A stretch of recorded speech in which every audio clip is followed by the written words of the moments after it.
start recording.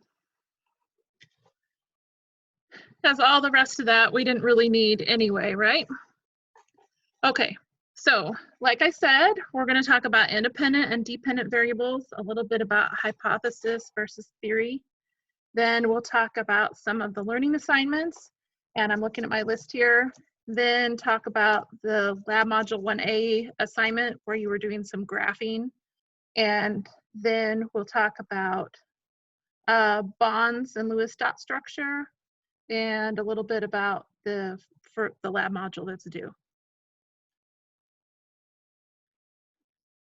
And Heather, it looks like, is asking about a pro book and she can't hear me. Heather, oh, she's typing.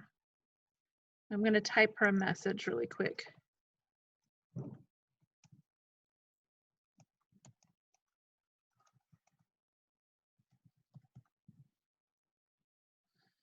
And if anybody feels like a guru who wants to give Heather a hint in the chat box while I go over this, then that would be great.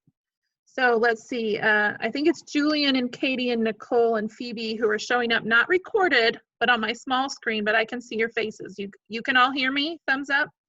Okay, good. All right, so this slide talks a little about independent versus dependent, and I just wanted to have it in the background while I was talking.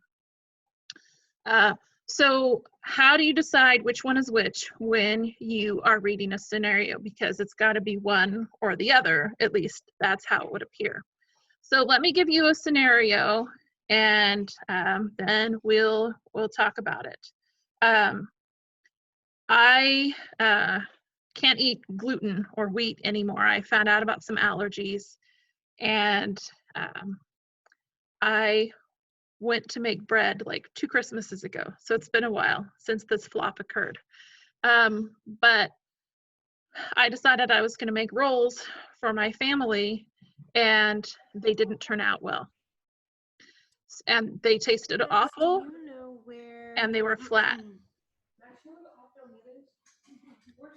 And I have somebody who's not muted right now looking for the speaker. What do you mean? Oh, I don't. Do you want me to plug this in? I'd like to be able to hear my teacher, but I'm not sure. Well, you don't have. Okay, good. Okay, so in this scenario, if I'm gonna like make rolls several times to figure out what it is, I realize my head's cut off.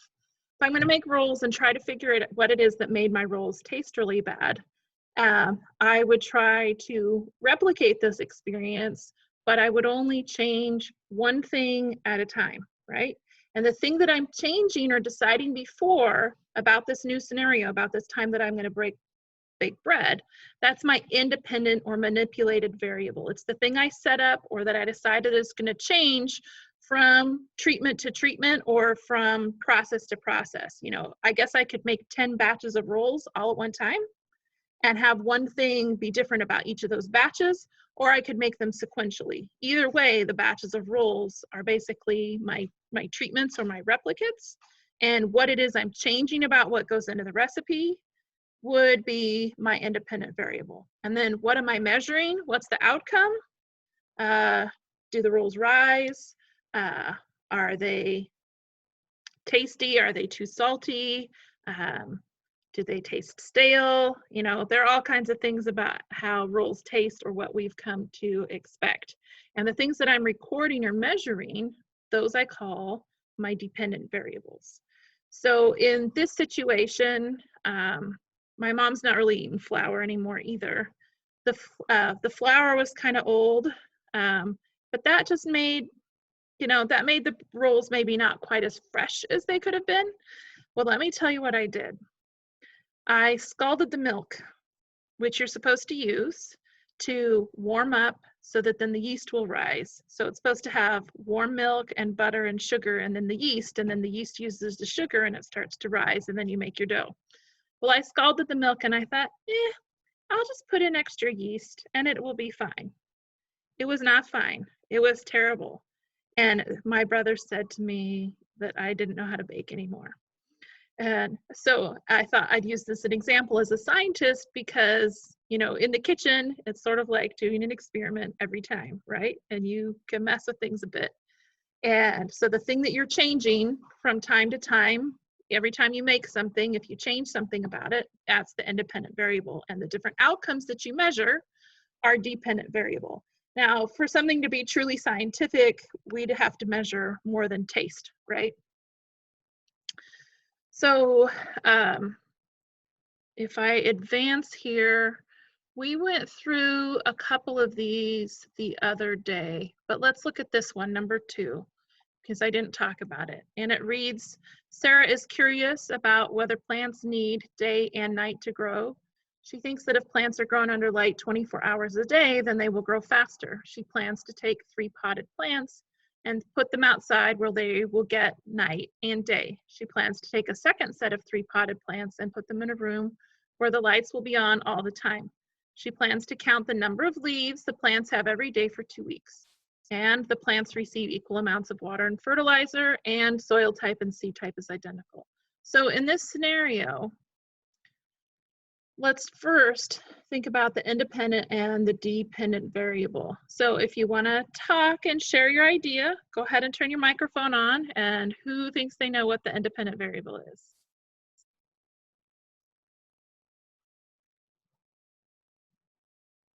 Oh, that was a mistake. Gotta be careful with my mouse. Anybody? If it's the variable that you're manipulating, it would be the amount of light. Yes. So there's 3 outside and 3 inside. And so it's the amount of light night and day versus light all the time. Good, thank you. And then the dependent variable, what is it that she's measuring?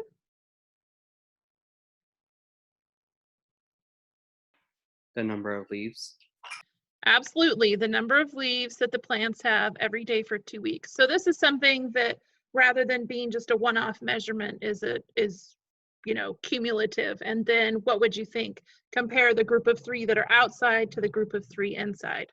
So that's the independent and dependent variable, great. And the constants or controlled variables would be the things that she keeps the same between the 2 groups. So that would be water, fertilizer, soil type, and seed type. Okay, and then the hypothesis would be what she thinks is going to happen. And so that's the second sentence, that she expects basically that the plants she has inside will grow faster. And then, do I have anything else? Nope, that's it. Sorry, I was just looking on my big screen behind. Okay, so if I go from here, let me talk just a little bit about hypothesis versus theory, and then I'm going to open up the lecture assignment that's relevant to this and the lab module 1A. Okay, so trying to remember where in here that is.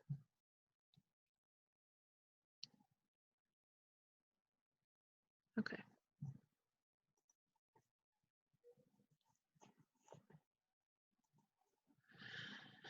So this slide talks about hypothesis testing and how it's really critical to know that for a hypothesis to be scientific, it has to be something you could conduct an investigation on.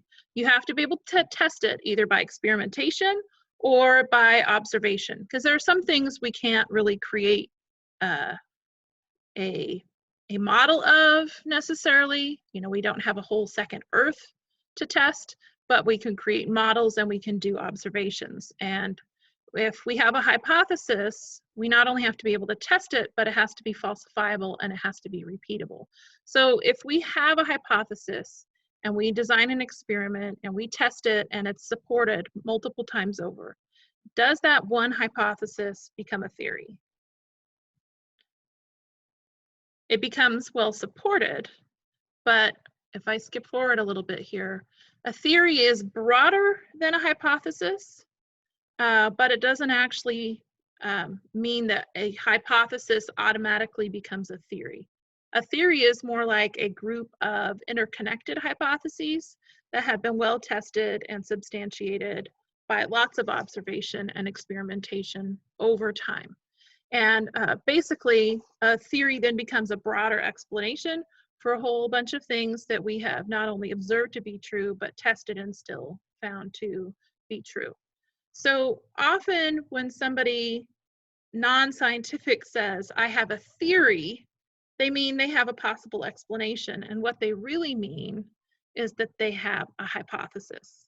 And so that's why hypothesis and theory get confused, is because when you hear somebody outside of science say, I have a theory, they're misusing the term, and they really mean they have a hypothesis or a possible explanation. And so what do we do with a theory?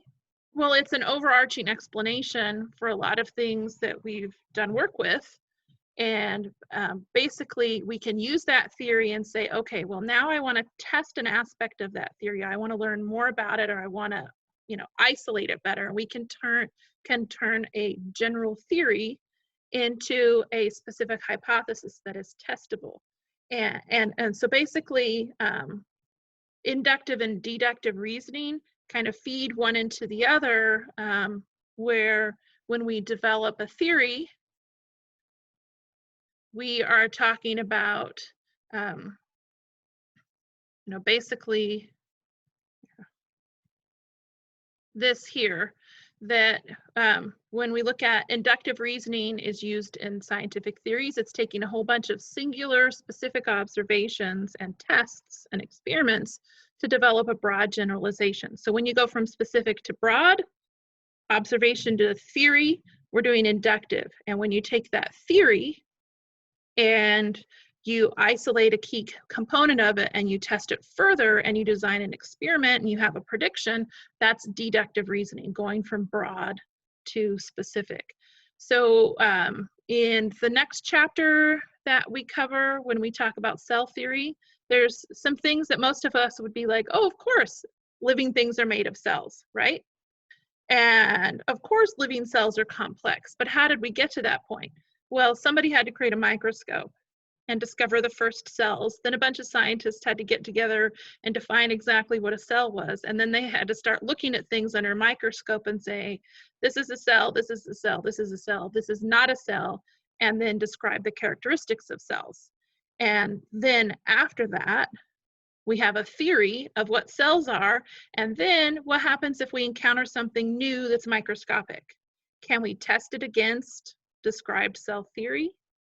And so then when we apply that and we say, if we find a new microscopic thing and it meets this set of criteria, then it is a cell. And so that would be doing which? Is it inductive or deductive to go from broad to specific? It is deductive. I just paused there so you could kind of think of the answer in your head, okay? And so that's basically what these couple of slides in the chapter 1 PowerPoint go over, okay? Any questions before I move on to the learning assignment that dealt with graphing and then the other LM1A?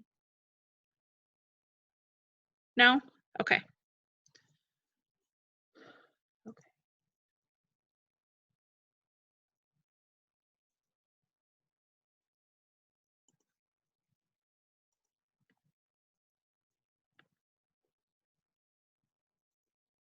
I'm just opening the file here, as I had closed a bunch of things so that they wouldn't all be open at once.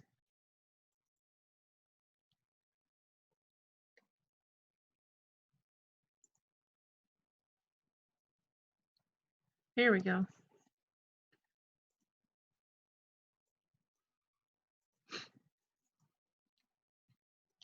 Okay, so this was an assignment that you had earlier this week on the scientific method, and you were supposed to choose one of these to graph, right?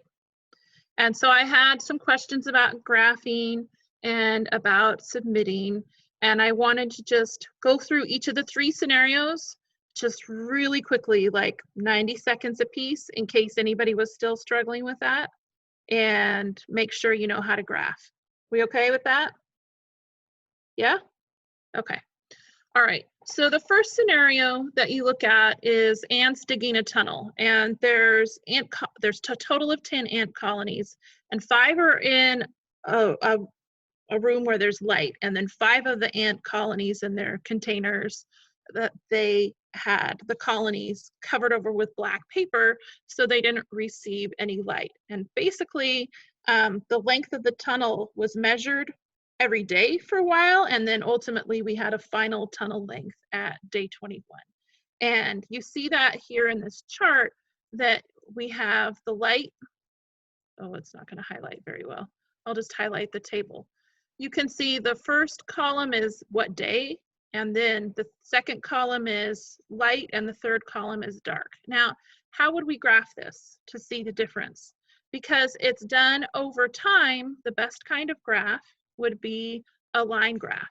So that then on the x-axis or the bottom axis, we would put what day it was.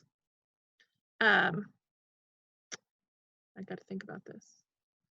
Yeah, and then we would put the length of the tunnel on the y-axis. And how do I graph light and dark on the same graph? Well, as I go to day 1 and I go out on my x-axis toward the right, I would mark on I would say, okay, I go to day 1, and then I have to go up to how long the tunnel is.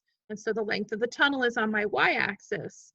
And I would say then, okay, I have to mark at a point that is 5 millimeters long. And at the same time on day 1, what am I going to mark at? My tunnel is going to be 7 millimeters long. And so I go from a length of 0 on day 0, and I draw a line connecting 0, it's at the 0 point to 5 or to 7. And then as the days progress, what do? I make a new dot at, over 3 days and up 10 millimeters. And so I end up with 2 lines that are tracking, right? And ultimately, which one ends up higher at the end and should be shown by my graph? Look at day 21. Dark. Dark, right? And the difference is a total of 33 millimeters, right? Which is like 33% to 35% longer than the tunnel in the light. So what would your conclusion be at the end of this? You would say the ants are more likely to tunnel further in the dark, right? And I'm sorry, I didn't realize I didn't have my phone on mute. Okay, so that's that scenario. So you would do a line graph showing a change in the length of the tunnel over time, okay? Scenario 2 is a little bit different. It was done over, sorry, go ahead. How would you label each of the lines? Or would you make them a different color? So you have a lot of choices here. You can make it color coded, one red, one green, or you can use symbols so that as you mark your points along, that like light gets an X and dark gets a star, or something like that. And then that way you can visually see the difference. You want to graph in a way that the person who's looking at it can see exactly what's going on really quickly. And so what I'm planning on doing with the results of this assignment is just, without using names, copying and pasting a few of the graphs and making I'm trying to think of how to put this in Canvas to just show like feedback for everybody. Here's a little feedback area, and I can then show, rather than just telling one of you, hey, good graph, I can say, all right, here's what the graph should look like. And then basically everybody who did this assignment, remember it's based on effort and completion, but you still want collective feedback. And so I want to create a little folder, so to speak, that just says, hey, these are great. It's harder to do online. In person, I would just say, oh, can I borrow your graph and throw it on the overhead and I'll show everybody, and we'd be done just like that. In Chem 121, the professor, within each module, she has a module help forum where people can post questions and respond to other questions. So I would imagine if it was something like that, where you had like in each module you added that area in, then that could be super helpful. That's a good idea. I'll look at how to do that. Okay.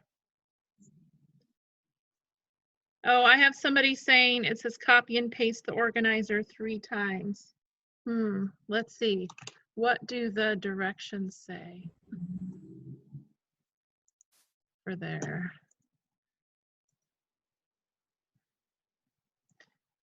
I'm wondering if I misspoke about that because what I did last time compared to before. Here we go. Oh, right here. It says for this assignment, choose one of the 3 scenarios to complete. You do not have to do them all. So if somebody did them all, then good for you. You're really prepared. But otherwise, right here in the directions, and this is what, if I put it in the directions on Canvas, you can hold me to that. You don't have to be like, well, somewhere else it says more, and it's okay if you did more, but here in the directions, that's what you can hold me to. Oh, so on the actual document, it says 3 times as Yeah. directions. Yeah, it does, because that's what I made them do last term. Okay. But online, and I must have just missed deleting that out of there as a copy paste. That's still useful, a useful tip to remember. Check the directions in Canvas before you Yes. start the assignment. So Yes. Okay. I'll live definitely and make learn. sure I do that next time. Well, us You're too, better- though. You're better prepared if you did all 3. Okay. So There's someone asking too about how to graph on the computer, and I know we talked about it at the last Zoom that you're fine with just like handwriting it, but I don't know if you wanted to kind of touch on that real quick. So you can graph in Excel. I'm not prepared to give a graphing lesson in Excel right now, but you could watch a YouTube tutorial. You could go into Excel and do a tutorial, and there are pretty easy ways to just throw the data in like that into Excel and to graph and to create a graph and to copy and paste that graph that you made in Excel into, you know, your PDF or your Word document or whatever else. And that's a perfectly acceptable way to do it. I'm trying not to require too much more technology than we already are burdened with at this time, and that's why I'm allowing hand-drawn graphs. Normally, I'd have graph paper. I have graph paper at home, but that doesn't mean that you do, right? And you may not have a printer, so you may not be able to print graph paper either, right? Okay, so let's look next at the lab module 1A because it kind of falls in line with what we were thinking about.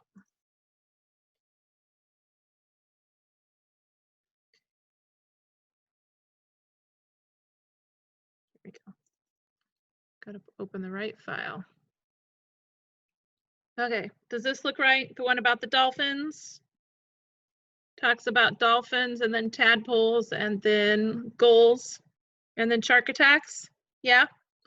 Okay, and the directions about this one,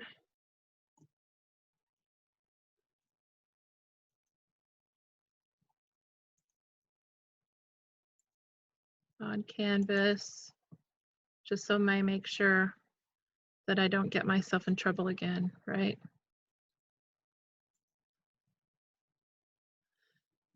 It just says this assignment's based on effort and completion, and just to do your best to, you know, basically practice applying the scientific method.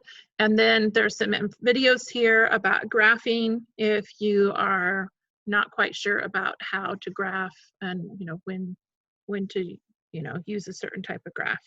Oh, wait, I totally forgot about finishing the rest of this, didn't I? I got sidetracked. Okay, so scenario number 2 is done over a period of 2 weeks with the seeds, but we don't have data collected every day. So it's not going to fit a line graph very well, but what do we see that we have here? we have 3 separate groups. So what kind of graph will fit that really well? A bar graph, right? And so then on the x-axis, instead of time, we have 3 groups. We have a group with no radiation, we have a group with 3 seconds of radiation, and we have a group with 6 seconds of radiation. And then on my y-axis, what am I going to do? Well, what is it that we measured? What are these 3 numbers, 88, 26, and 54, actually represent? It says here, for each day for 2 weeks, the number of seeds that germinated was recorded. So it's not height or length or mass or anything like that, is the number of seeds germinated. And our scale is going to be a little bit tricky. You might try to fit it from like 0 to 100, but have more like intermediate tick marks, 0, 25, 50, 75, 100, right? And so my first bar, I'd probably put it in the order of no radiation, my baseline or control treatment. And then how far up should my bar go?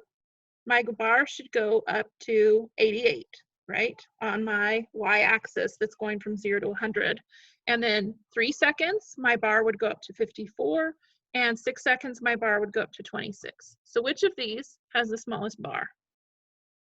The 26 seconds of radiation. In fact, it's like, did I just say 26 instead of 6? I don't know. The bar is showing the number of germinated seeds. So on my y-axis, I'm going to label number of seeds germinated. And on my x-axis, I'm going to have level of radiation. And then I'm going to label each of my bars or my groups, specifically no radiation, 3 seconds and 6 seconds. And then visually, I should see that 6 seconds of radiation leads to a much shorter bar than 3 seconds or no radiation at all. And would that give me a visual conclusion that radiation has an impact on the ability of seeds to germinate? It would, and so that's what I'd be going for. Comment, question, anybody? No? Okay. And then the last one here, you have 3 groups again. So that sort of speaks to me as a bar graph, except you have all of this data here. So what's going on here? Are we measuring over time? So we need to have a line graph, or are we measuring at the end of a certain point of time? I'm going to highlight this for you right here. It says all seeds germinated after 12 days and were allowed to grow for 5 days. And this table here is labeled final height of bean plants. And so what is the thing that I've been measuring, or my dependent variable?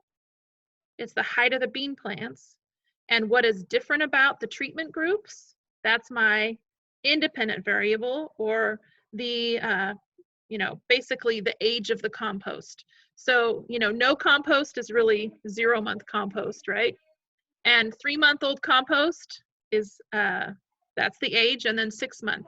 And if I look at 3-month-old, I have a whole bunch of data here, but that data isn't for one bean plant.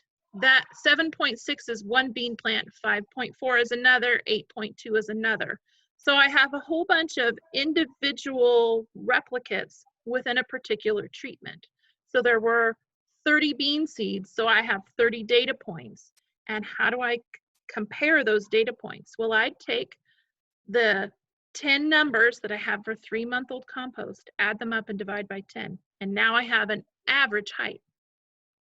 Then I would take my 6-month-old compost and those 10 points those 10 data points that I have, or 10 plant heights, I would add them up and divide by 10. And then I have an average for 6-month-old. And then my no compost, I would do the same thing. And so then my graph would be that I have on the x-axis, I have age of compost, and I have 3 groups: no compost, 3-month, and 6-month compost, okay? And then basically on my y-axis, I'm going to have my dependent variable, and that would be the height of the bean plants. Is that making sense how then I would visually compare them? And so are you getting a sense of how independent and dependent variables play into graphing? My independent variable separates my bars or my groups, if it's a bar graph, or my independent variable is the difference between the different groups that I'm actually going to track over time. And so I draw a line graph and I plot it through time. And then on my y-axis, my label is what my dependent variable, the thing that I'm measuring. And then overall, the thing that I want to do is also give the graph a descriptive title and explain what the person who's looking at my graph is actually looking at. Something quick and easy that just says what it is. And for this one, I might say effective compost on height of bean plants in a short 5-day experiment. And then the person reading that would know exactly what they're going to get when they look at the graph. Okay. Are we good to go on? Yeah? Okay. All right. So let's close that. I tend to be overly ambitious with the things that I try to plan in here, plus my little break with my kiddos. So let's see. The next thing was lab module 1A, correct?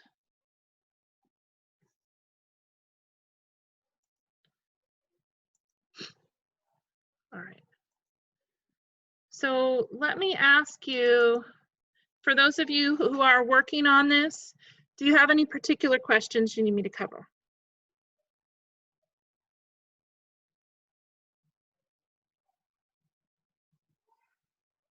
Nobody? Just let me do my thing? Okay. So this first scenario, we're looking at an observation would have been this noticing the dolphins stay close to the surface after being fed, and you want to know why. Did they just like to hang out? Do they not feel good? Are they looking for more food? And in this scenario, after doing some reading, you learn that dolphins might stay close to the surface if they have gastrointestinal gas. So you take what you've observed, you take some little research, and you put those two things together and you think, huh, well, maybe these dolphins are getting gas because they don't eat what they get in the wild. And when I feed them fish A, they tend to stay at the surface more longer.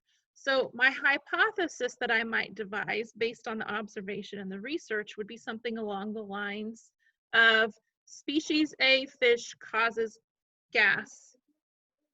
And then I would create an if-then experiment that, you know, my prediction would be if I feed the dolphins fish species A, fish species B, and fish species C on different occasions and observe their behavior, then dolphins who've eaten fish A will be more likely to spend time close to the surface than B. And I made that really long on purpose to just kind of help you see how the information informs my prediction. And so what might I design? You could come up with several things, but the simplest thing would be to just have 3 groups of the same species of dolphin. Make sure it's these Pacific white-sided dolphins in, you know, 3 different aquaria to isolate them. And one group gets A for several days, one group gets B for several days, and one group gets C. And you observe their behavior, how frequently they're at the surface. And you could even then after that, you know, switch them out and see if the dolphins in tank 1 got fish A and then you switch it after a week, do they stop spending time at the surface when they eat B and C or not? And so what results would support your prediction? Well, if the dolphins eating A stay close to the surface and the dolphins eating B and C don't care or don't spend more time next to the surface, that would support. And what does it mean for results that refute it? What makes it look like your hypothesis is false? Well, hey, what if there was no difference? Or the dolphins eating fish species B and C spend a bunch of time close to the surface. So that's basically what I'm going for, getting you to think about how to apply the different components of the scientific method to an actual investigation.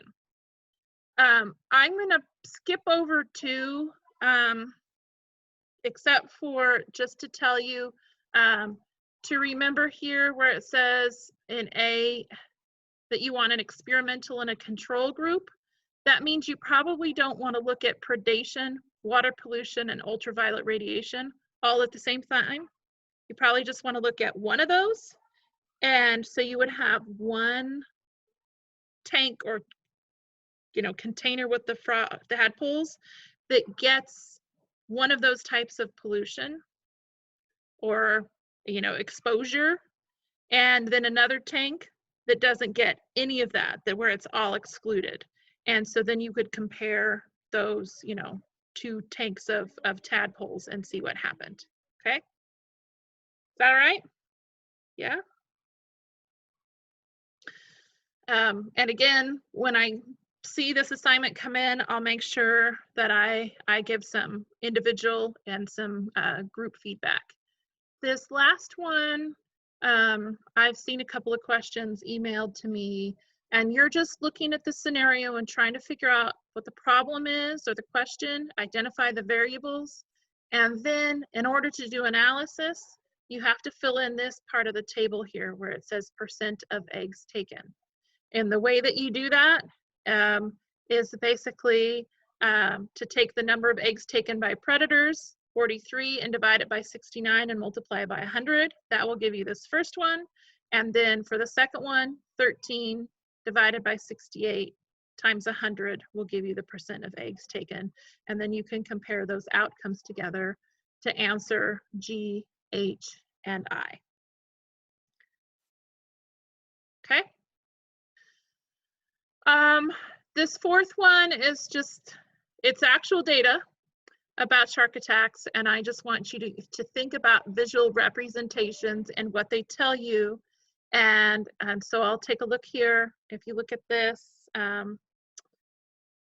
graph, you can see that the yellow bar is that the number of fatal attacks have gone down over the last 100 years, but the number of unprovoked attacks have gone up.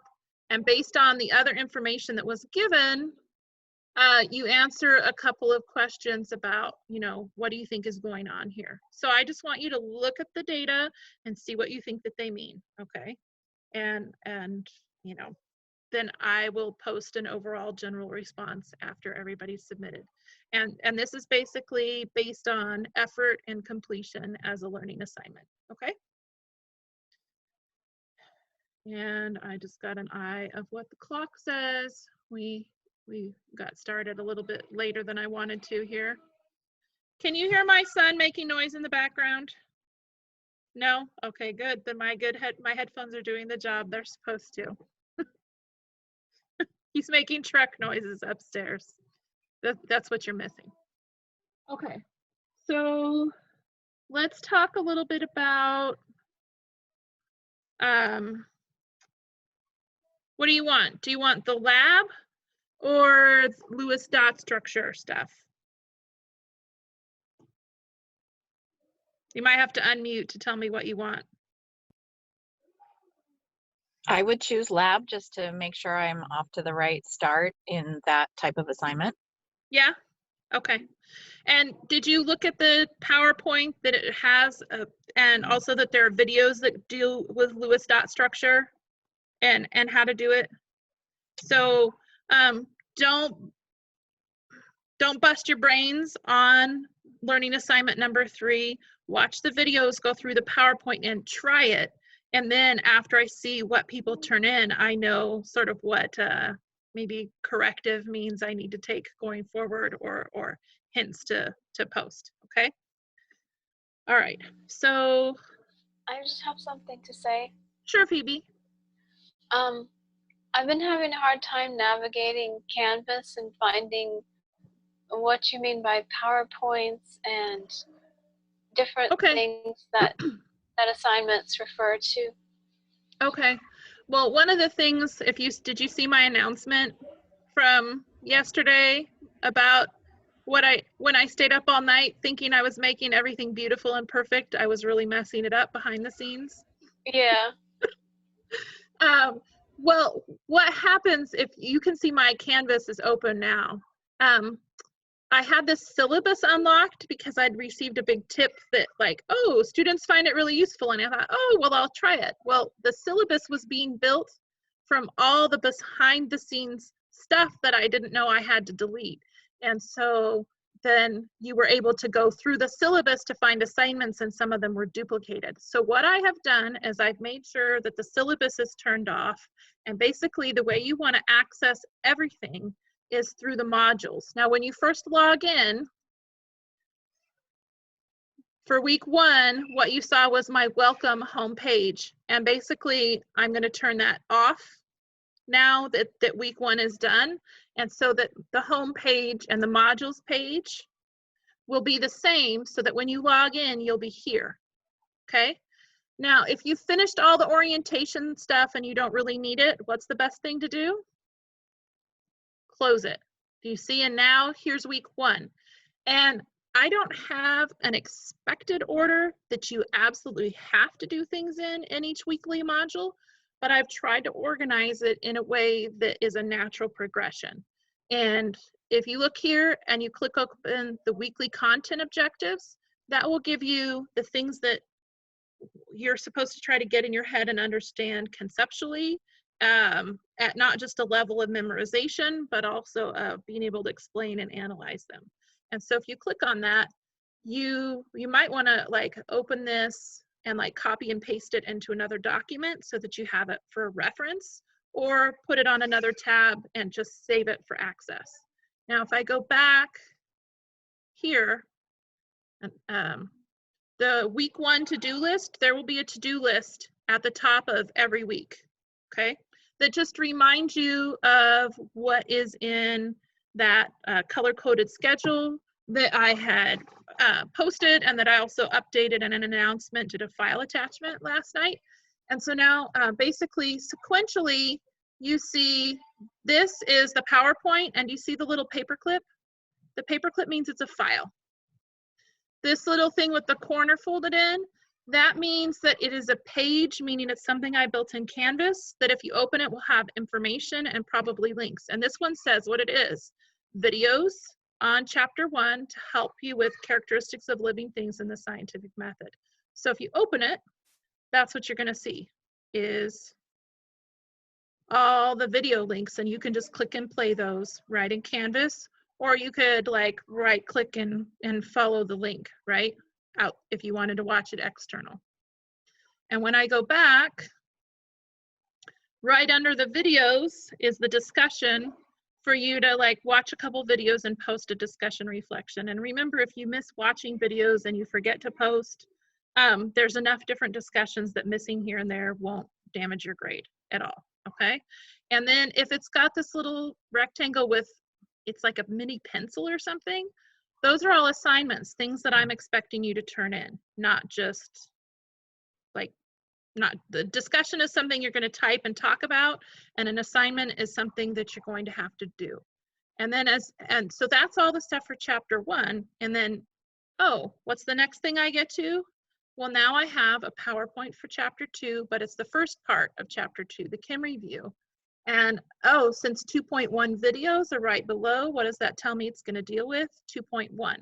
And then here's some videos right here, additional review videos. I went and found some more help for you. And I kind of split them into 2 because it was seeming like an overwhelming list in the first one. And then all of the assignments for that first part of chapter 2 are in order. And the thing that I added for you to just look over and do a short reflection on, and it's actually a Times article that I'll show you later. And then here at the bottom, and at the bottom of every weekly module is where I'm going to put the lab information, is on the scientific method, okay? And I haven't opened the post test yet because I was trying to make sure I cleaned everything up first. So Phoebe, is that helpful? Is it good? All right, so now if I click on the lab, and it probably won't be embedded exactly this way next week. That's what got me into trouble, although this is kind of elegant. The learning outcomes, if I click on it, that just tells you the goals. And it would be a good thing to help you review, like before you take the test, the little test at the end, to go back and say, oh, can I answer all of these? Do I know what all of these are? Because it might show up on the quiz. And if you're not sure about one of these, then look back through your lab and make sure that you can find that information and that you have that answer readily available, okay? And go back. And then this part here, the preliminary activities, is just to make sure that you know how to, you know, it's a preview of the scientific method if you needed to know more. And then basically the purpose of the lab is we're measuring reaction time. And basically you're doing the control, the before distraction, and you're doing the after. And so you need to know how to measure reaction time. And so that's there. And then the pre-quiz is to just make sure if you've watched it, and if I give you a preview, there's no time limit. And it's just making your way, you know, through and trying to answer these. And I believe that the way it's set up, yeah, basically you're eventually going to earn 100%. You retake the quiz until you get all of them right, and then you move on, okay?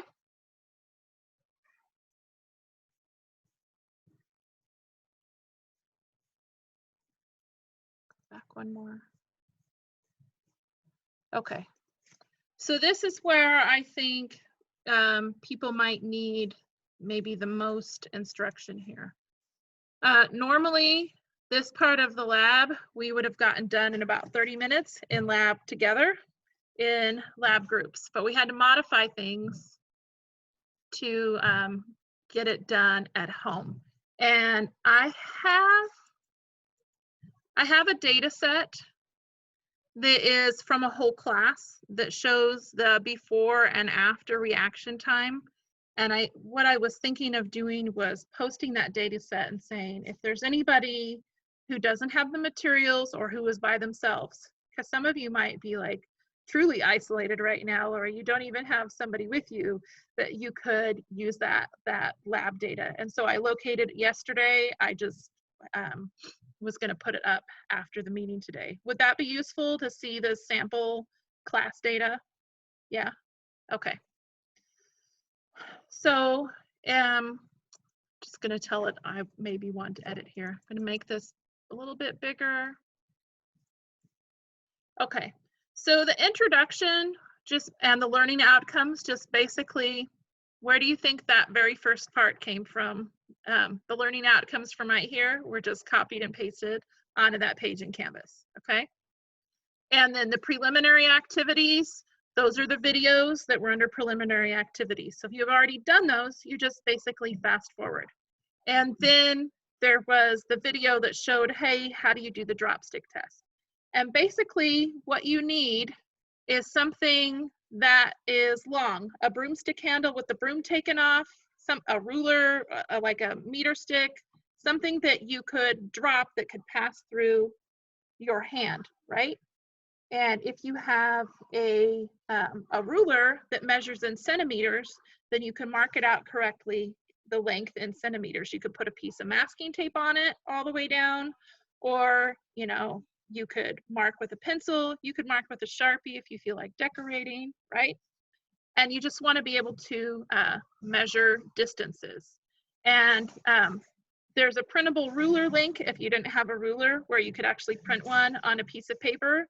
The other thing would be, you know that a standard sheet of paper is 11 inches long, so you could do a conversion of 11 inches times 2.53 would give you centimeters.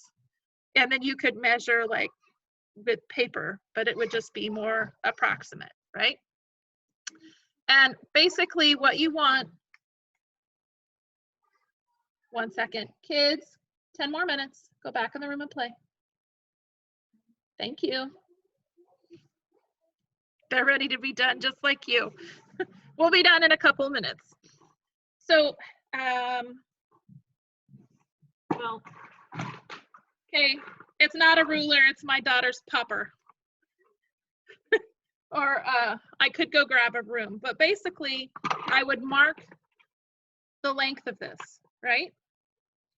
And then if I have it marked, wherever is 0, that's the part where my hand's gonna be, right? But not touching it. Would it help if I put me on the screen now? If I can do that? I wonder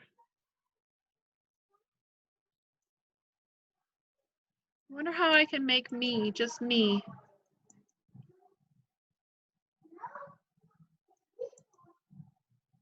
No, that's not working. This is me trying to mess with Canvas and pretend that pretend I know what I'm doing. And I know how to make it bigger, but I want it to just be me. I think if you unshare your screen, you should be the main view. Okay. If I give speaker view, all right. Except now I have a really good, that's so weird. Because it's not, for me, it's not doing me as the speaker on my small screen. I'm getting to see.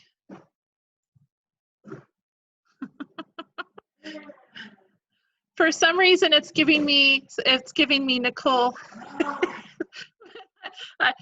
You have a lovely smile, Nicole, but it doesn't help anybody else see me, right? But if I see you, here, I've stopped sharing and now everybody's just small on my screen. Can you see me okay, big? I guess that's what matters. So like, it doesn't matter that it looks tiny for me, but it looks big for you. All right, so with my, if this is my broom handle, I'm gonna make this 0 and I'm gonna measure, 10, 20, 30, 40, 50 centimeters. And then I'm gonna have noisy kids in the background. Julian, this is your last warning, son. Go in the room and shut the door. He wants to earn TV tonight. So then this is my 0 point and I'm gonna have my hand around it. And when my partner is actually gonna drop it for me, because if I drop it for myself, then I know exactly when I'm dropping it. There's no reaction time. And when my partner drops it without a verbal warning, it falls and I catch it. And then what do I do? From this point where I've caught it to the 0, I measure up to that point. And that is my drop distance, right? And basically, there's a conversion factor here on the lab that explains how you do this a couple of times and record, you have a practice and then you start recording your data.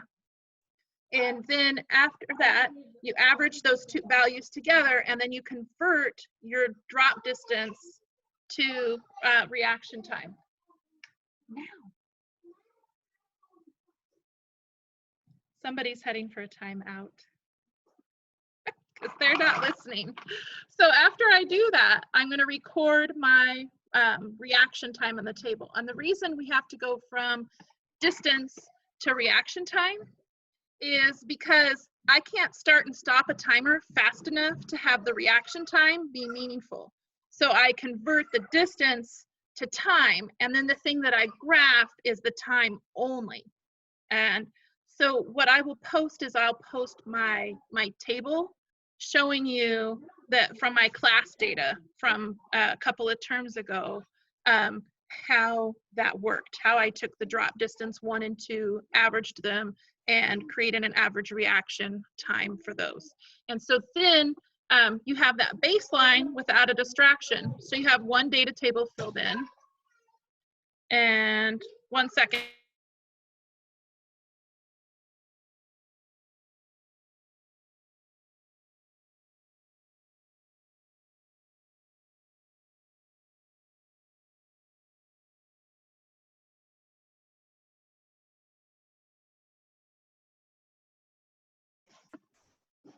I should have paused the recording too.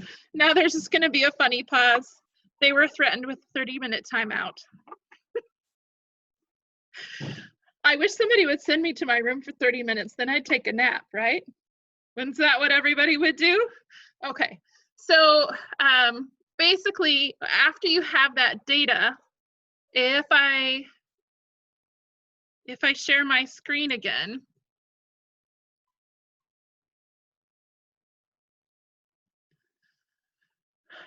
okay, and we'll bring you guys back over here so that you're not being recorded. And I scroll through, then I have to come up with, now what am I going to change? Am I going to hold my phone and text while I'm then going to try to drop with my right hand? Am I going to have my crazy annoying kids running around next to me while I try to catch something, right? So then the difference between your first set of data and your second set of data is your independent variable, the thing that you changed between your groups. And you are sort of both groups. You're the before and after, or pre-distraction and then with distraction. Is that making sense? Okay. And so then I implement this independent variable. I make a change. I've decided something that I'm going to do. And then I implement it and I see how that distraction affects reaction time. And so what am I going to do while I'm texting, while I'm drinking something, while somebody's yelling in my ear, whatever it is that's your distraction variable, you're going to implement it while you're trying to catch the drop stick, you know, your ruler, your broom, your mop handle, whatever it is, and collect your data, and you collect it twice. And then you average it, and then basically what this table is you take your information from your first table, and you drop it in here, and you drop it in here, so that you've merged from drop distance to reaction time. And remember, the one that I have highlighted, reaction time is the only thing you want to graph. And then now you're going to collect your second set of data, whether it's drinking caffeine or texting or whatever it is, and you come up with test 1 and test 2. Then you add those two values together for every person who did it, and then you average them, and then basically you average the drop distance, and then you convert it to reaction time. And then the only thing that you graph, you're going to make a bar graph, is you're going to have a bar graph with your average reaction time, if I can get it to highlight again, of pre or before distraction, your baseline, and then this. So basically, you have 6 columns of data here, and you're going to only graph column 2 and column 6. Okay? And what would you predict? Would distraction increase or decrease reaction time? Which bar should be taller, meaning the reaction time was longer?